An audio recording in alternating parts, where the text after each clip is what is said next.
Welcome to the deep dive. Today, we're jumping straight into some revision material you shared, looking at a condition that, well, pops up quite a bit in exams like the MSRA. That's right. Our goal, to really zero in on the high-yield stuff for Molluscum contagiosum. Consider this your focused prep session. Absolutely. Molluscum contagiosum sounds a bit fancy, but understanding the key features is definitely high yield for the MSRA. It's got a very particular look, and knowing what else it could be is crucial. We'll walk you through the essentials. Okay, let's do it. We'll break it down, what it is, cause, appearance, and importantly, management. Right, starting with the basics. What actually is Molluscum contagiosum? Fundamentally, it's a viral skin infection. Simple as that. And the virus responsible is, helpfully, the Molluscum contagiosum virus, MCV, part of the Poxvirus family, which gives a bit of context. Exactly. And the absolute key feature, the thing you'll spot, is its appearance.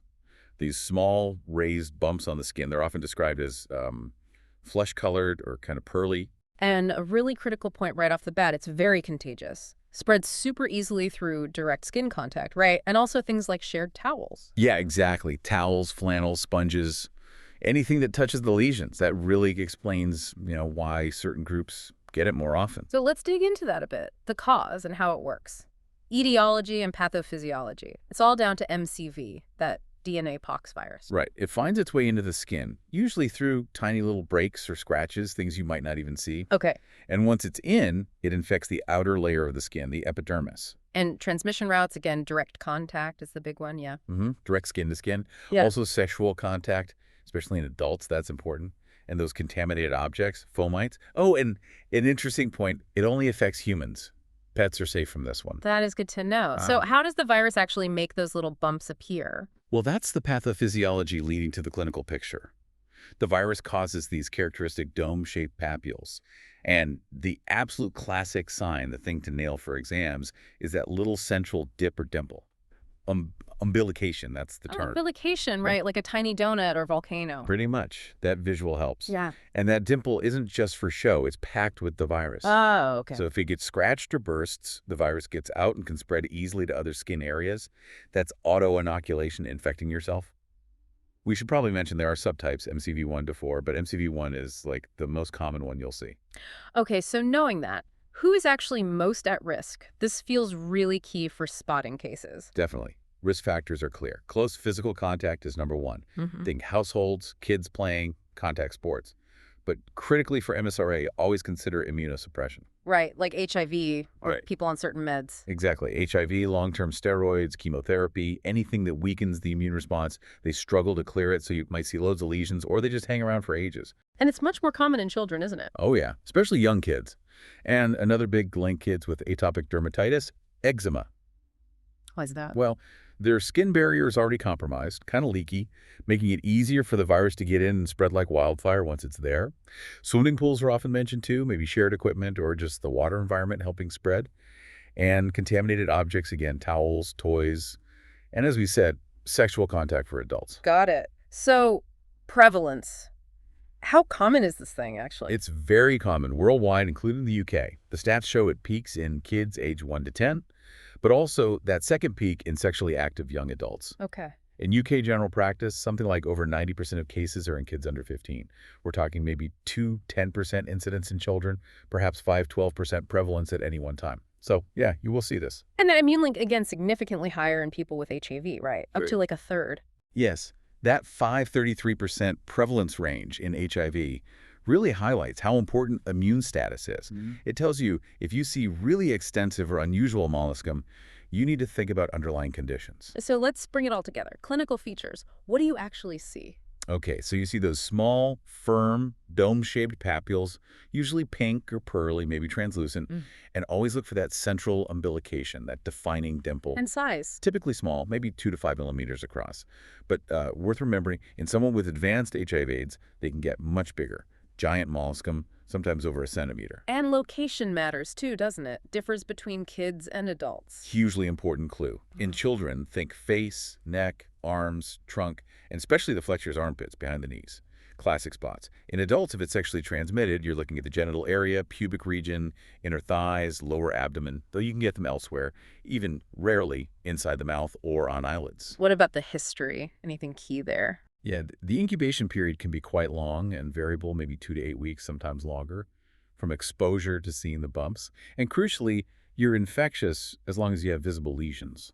Are they painful? Usually not. Painless is typical, but they can get itchy or inflamed, sometimes triggering a bit of eczema around them. That's the molluscum eczema or hypersensitivity reaction. Doesn't usually cause fever or make you feel generally unwell, though. Okay. And how long do they stick around? Each individual spot might last, say, around 8 months. But the tricky bit is the autoinoculation. New ones keep popping up as old ones fade. Ah, so it can feel like it's going on for ages. Exactly. The total duration can vary. You might just have a few lesions, maybe up to 30 is common. But again, immunocompromised patients or those with severe eczema can have hundreds, literally hundreds, which, can be quite distressing, especially if they're widespread or on the face. Right, let's try a quick scenario then. MSRA style. Say, a 7-year-old comes in. Mom's noticed small, kind of pearly bumps on their arms and behind their knees. You look closely, see the little central dents. Based on that classic look and location in a child, what's top of your list? Yeah, that's tack book. Small, pearly, umbilicated papules in the flexures and on the limbs of a child. That screaming Molluscum contagiosum. The distribution and morphology are key. Perfect. Okay, different one. A 25-year-old man comes in. Similar looking lesions, small, raised, central dimple, but they are only in his pubic area and maybe upper thighs. What should immediately jump to mind regarding further steps? Right. Adult-specific location. Yeah. Got to think sexual transmission. That pattern absolutely mandates considering and usually arranging referral for a full STI screen at a GUM clinic. Good point. Which leads nicely into differential diagnoses. What else could look like this? It's vital not to miss something else, isn't it? Absolutely. The list is quite long, actually. Some things are common, others rarer. You've got viral warts, obviously, maybe herpes, simplex lesions sometimes. Then things like lichen planus, milia, syringomata, even things like basal cell carcinoma or keratoacanthoma could be considered for a single odd lesion, especially in an older adult, or cutaneous cryptococcosis in someone immunocompromised. Wow, quite a range. Some sound very different pathologically. They are, but the initial appearance, just a small bump, can sometimes cause confusion. But honestly, that central umbilication is usually pretty distinct for molluscum if you look closely. So investigations, mostly just looking, right? Yeah, diagnosis is nearly always clinical, just based on seeing those characteristic lesions in the typical distribution. Any tools that can help if you're unsure? Dermatoscopy can be useful. That little magnifying scope can really help visualize the central pore and the structure if you're not quite certain. PCR exists, but it's not standard practice for diagnosis. But there are times to investigate further. Definitely. If you see really widespread, numerous, or unusually persistent lesions, especially in an adult, you absolutely should think about potential underlying immunosuppression. Maybe check HIV status if appropriate, or consider other immune issues. And we mentioned the GUM referral for anogenital lesions in adults. That's a key investigation pathway. Non-negotiable, yes. Full STI screen needed. Okay, the big one, management. This always comes up. What's the approach? Right, and the key message, the headline for MSRA, is that for most people, especially healthy children, the best management is often nothing. Nothing. Just wait. Pretty much. Reassurance is paramount. You explain it's viral, it's benign, and crucially, it's self-limiting. It will go away on its own. How long does that usually take? Typically resolves within 18 months. Often sooner, maybe 6 to 12 months for many, but 18 months is a good time frame to give parents. So active treatment isn't routinely recommended. So self-care advice is key then? Absolutely. Advise against scratching or picking that just spreads it and risks infection and scarring. Keep skin moisturized, maybe cover lesions with clothing if possible, but exclusion from school or swimming usually isn't necessary. And don't share towels, sponges, etc. But are there times when treatment is considered? Yes, sometimes. If the lesions are causing significant bother, maybe really itchy, getting infected, or causing cosmetic concerns, especially on the face, or maybe to try and reduce transmission risk, though the evidence for treatment effectiveness isn't that strong for many options. What are those options if you do go down that route? There are several, but none are brilliantly effective or evidence-based. You've got physical removal, gently squeezing out the core, or curettage, scraping them off. Cryotherapy, freezing, is common. Topical treatments exist like imiquimod cream or destructive agents like botafolotoxin or trichloroacetic acid, but they can be irritating. And for symptoms, like the itching. The emollients are good.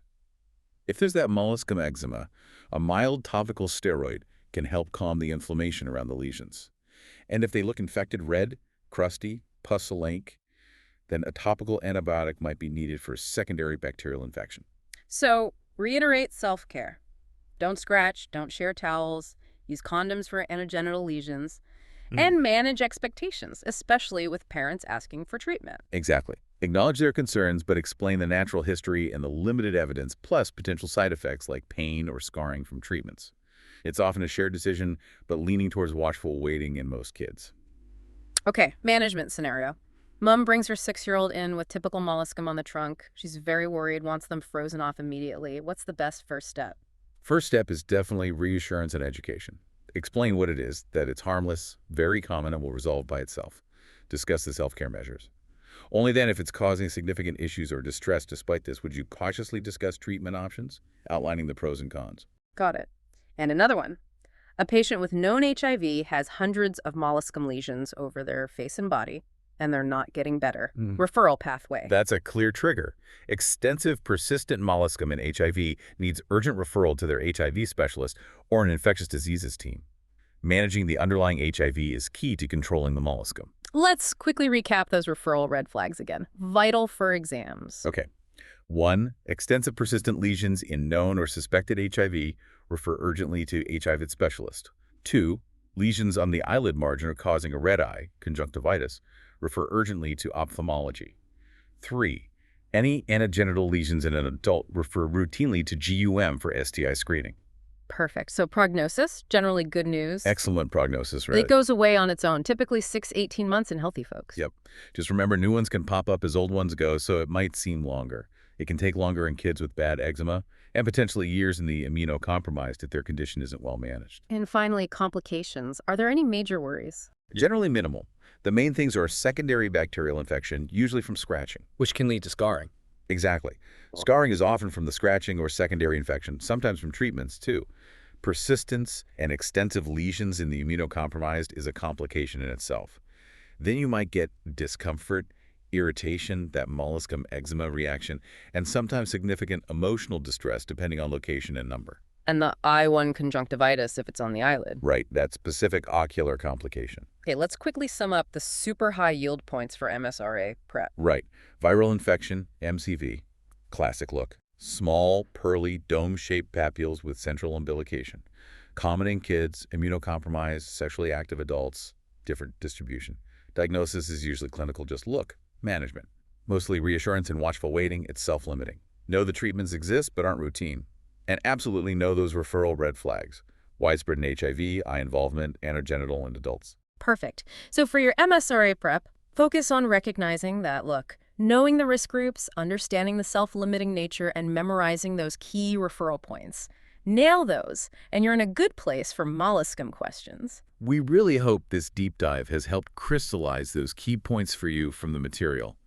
Spotting that dimple and knowing when to think further is half the battle. For more free MSRA revision resources, do visit freemsra.com, and for the full premium revision toolkit, you can head over to passthemsra.com. Best of luck with all your revision. And we'll catch you on the next deep dive.